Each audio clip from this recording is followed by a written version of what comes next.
eu acho que o Rodrigo, ele poderia tranquilamente ir para o meio e fazer, a melhor opção fazer na essa Copa, função. Né? Na Copa E aí entra um outro ponteiro, quem ele achar melhor. A questão é que o Neymar, o Cristiano Ronaldo, né, o Messi, né, alguns jogadores que têm a estatística como algo importante, esses três têm, eles não querem sair. Eles querem ficar o tempo todo, pode ser um pênalti, pode ter uma chance de fazer um golzinho, eles vão ficando. E aí eu acho que assim, o time cai com eles, com rendimento físico, né? E você corre esses outros riscos. Me irrita, quando comparam o Messi, eu estava defendendo o Neymar, quando comparam o Neymar a Messi... então tá, aí eu vou defender o Serginho, é só uma semelhança na maneira Exatamente, de só isso. abordar o jogo, não uma comparação. Mas você tocou num ponto que eu acho que mataria a discussão. Que outra seleção, até a França, entre os 23, que outra seleção hoje não convocaria o Neymar? A França, a Argentina, todos. Qualquer seleção do mundo teria o Neymar entre... Claro. Você pode até avaliar que talvez o Neymar não fosse titular na França. Acho que você pode até discutir isso. Mas certamente ele estaria entre os 23 da seleção francesa. Certamente. Agora sim. Então, assim, se nenhuma seleção do mundo abriria a mão de um jogador como o Neymar, por que a gente que tem o Neymar vai abrir mão dele? Qual seria a lógica de abrir mão do Neymar na seleção? Só levantar uma situação que eu acho que acontece pela segunda vez seguida. O treinador que chega à seleção quer ter o Neymar aqui, ó, protegido. A maneira como o Diniz se dirige, fala sobre o Neymar, me passa a sensação de que talvez o Diniz não se sinta seguro para substituí-lo num jogo que ele possa entender que a seleção vai melhorar com a saída dele. E eu acho que esse jogo não veio ainda, hein? O Tite não substituía também. Porque o pessoal estava dizendo lá em Montevidéu que talvez o Neymar tenha jogado pior contra o Peru. O Brasil ganha do Peru uma jogada de quem? Na bola parada do Neymar. Mas eu não acho que tem que tirar o Neymar mesmo, porque ele é um jogador que vai resolver em algum momento com uma bola parada, com uma jogada individual. Para que tirar esse cara? Ele pode estar mal, mas é uma bola. É uma bola. Claro. No caso do Diniz, eu acho que tem também uma admiração genuína que vem antes do querer abraçar. Porque lembra a entrevista coletiva de apresentação do Diniz? O que ele falou sobre o Neymar? Ele falou sobre o Neymar com uma reverência, assim, ele tem uma admiração genuína pelo Neymar, que eu acho que vem antes de ele ser técnico da seleção, de pensar onde ele vai aproveitar o Neymar. Ele tem uma adoração pelo Neymar, jogador. E eu acho que ele quer usar todo esse talento que ele vê no Neymar a favor dele, da seleção dele, das ideias dele. Então, acho natural que ele insista com o Neymar, que ele deixe o Neymar o tempo todo. Que treinador chegaria hoje à seleção e colocaria o Neymar na mesma gaveta dos demais jogadores? Talvez o Ancelotti, lá que a gente discute que vai vir ou não vai vir. Aí é um cara enorme, que vai ter respaldo para tomar as decisões que for e pode tratar o Neymar como mais um. O Diniz, até na posição que está, é desconfortável para ele. Acho que ele vai fazer tudo o possível para encaixar o time com o Neymar.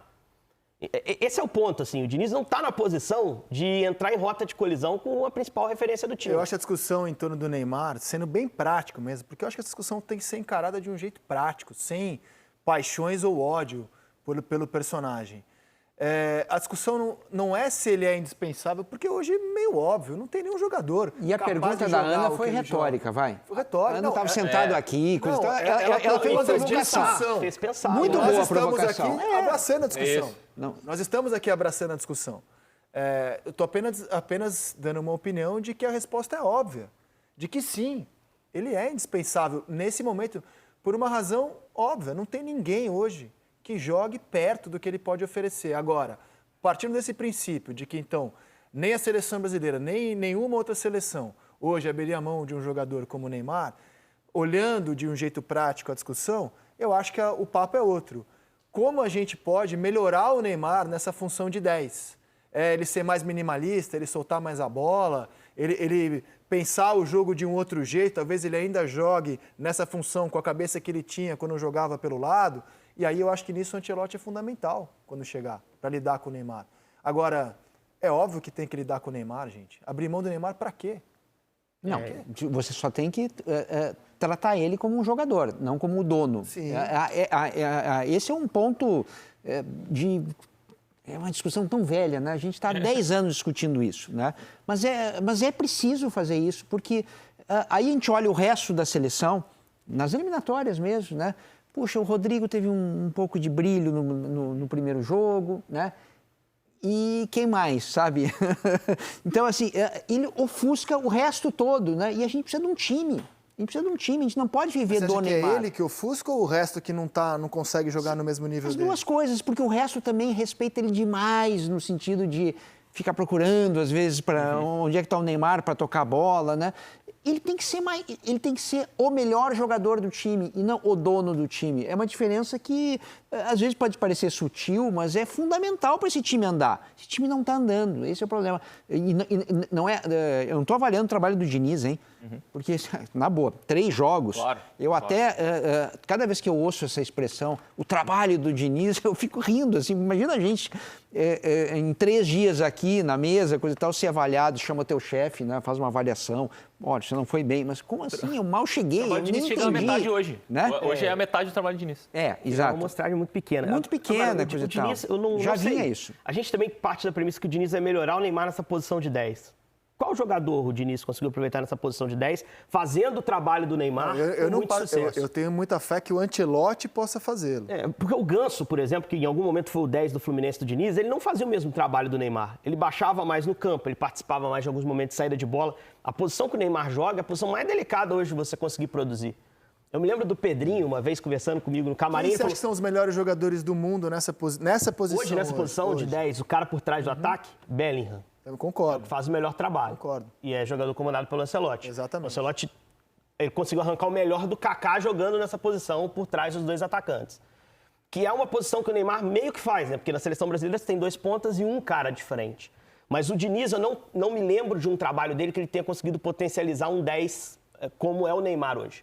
E não acho que o Ganso, repito, faça o mesmo trabalho no melhor Fluminense dele do início do ano.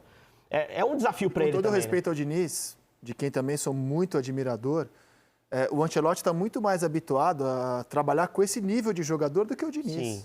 Está muito mais habituado. O cara dirigiu A relação que vai se desenvolver inúmeros entre ele e jogadores Neymar é melhores do diferente. mundo. não Esse tem é o dúvida. ponto. Inúmeros Esse é o jogadores melhores ponto, do o mundo. ponto do relacionamento. Por isso que eu estou esperando bastante que ele chegue, né? O treinador, o chefe, tem que ter uma relação diferente com o jogador, que é, nesse caso, o subordinado Embora o dele. Ancelotti tenha um longo histórico, e ele é conhecido por ser um grande domador de vestiários, um apaziguador, e não um xerifão. Não precisa ser que ele vai xerifão. enquadrar, Ele precisa melhorar. Isso. É melhorar o jogador. A gente está falando de melhorar o Melhorar o jogador jogador. nessa função. Cara, o Neymar tem 31 anos, gente. Daqui a pouco a gente vai falar do Cristiano Ronaldo. O Cristiano Ronaldo sempre foi muito bom jogador, mas ele passa a ser o monstruoso jogador que ele é após 30 anos. Se o Neymar quiser, ainda tem tempo, tem margem para melhor. A questão é, ele está numa liga que vai permitir isso? Não. Ele quer? Quer. Que ele quer, ele Eu quer. não sei o mas- efeito que o Al Hilal vai fazer sobre a carreira dele. Sinceramente, acho que a gente tem que esperar um pouquinho mais. Assim. É só o início, vários outros jogadores de ponta foram e cada um vai reagir de uma forma nesse período. Talvez para a seleção brasileira possa até ser bom, mas ele não vai ser eleito o melhor do mundo Na jogando. seleção brasileira, eu não vejo nenhuma coisa boa do Neymar na Arábia Saudita. Fisicamente, eu Ele acho não, que ele, não esse vai, ponto, ele, né? não, ele não vai apanhar igual ele apanhava na França. Ele não vai se machucar, não por Vai lesão. baixar muito o nível de competitividade. Na França ele era espancado, era um negócio. Ele era vítima. Talvez ele conviva com menos pressão, sem ter gente xingando ele no estádio, sem ter gente na porta da casa dele. Talvez isso seja melhor para ele, para a Tempo cabeça dirá, né? dele. Talvez seja melhor para a seleção, mas ele não vai ser eleito o melhor do mundo jogando na Liga Árabe, Posso não. colocar mais um temperinho nessa discussão toda? Vamos lá. A gente vê o Neymar como indispensável e eu, se tivesse esse jogador à disposição, ia tentar encaixar ele, me esforçar muito para encaixar ele no time, e ele não é um problema nem nesses jogos que a gente viu. Pelo contrário, ele é um jogador que tem participado. Agora, não é verdade que a seleção só funciona com ele, e tem prova disso. No último ciclo, ele ficou fora de muitos jogos eliminatórios, e a seleção fez eliminatórias excelentes. Você pegar os números, no último ciclo, nas eliminatórias, jogou cerca de 10 jogos, não jogou todos. Tá, a Copa América de 19. A Copa América de 19, a seleção funcionou, rodou sem ele. Então, assim, se ele der brecha, pode ser que um treinador encontre um time diferente sem o Neymar. E ele vai perder um pouco desse protagonismo. Mas nunca foi a intenção do Tite, por exemplo. Imagina uma atuação do Brasil como essa contra a Venezuela sem o Neymar. Tá vendo? Neymar a falta do dependência, Neymar, meu Deus. Mas assim, a seleção jogou no ciclo passado várias vezes sem ele, jogou bem. Só que o treinador o Tite, que tinha na cabeça que o Neymar à disposição vai jogar.